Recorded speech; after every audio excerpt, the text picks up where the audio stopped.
నేనైతే యూనిఫామ్ వేసుకుంటున్నా తోటలో వచ్చి. అందరేమో స్కూల్లో పిల్లలు వేసుకుంటారు కదా! నేనైతే తోటలో వచ్చి ఇదిగో ఈ యూనిఫామ్ అయితే వేసుకుంటున్నాను. చూడండి నా యూనిఫామ్. ఎవరి జాబ్ వాళ్ళది కాదు ఫ్రెండ్స్. రైతులం కాబట్టి తోటలో వచ్చి పని చేయాలి మనం ఇప్పుడు. మా మిరప తోట ఎట్లుందో ఒకసారి కామెంట్ చేయండి ఫ్రెండ్స్. మిరప తోటకి ఏ మందు కొట్టాలో కూడా కామెంట్ చేయండి.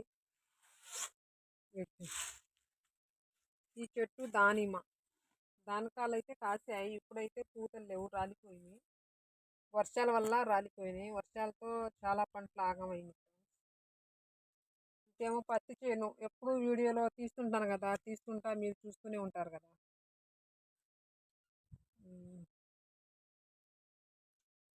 రైతుకి ఎంకరేజ్ చేయండి ఫ్రెండ్స్. కందికాయలు, కంది చెట్లు వేసాం అటు. కందికాయలు అయితే ఇంకా కాయలా కాస్తాయి.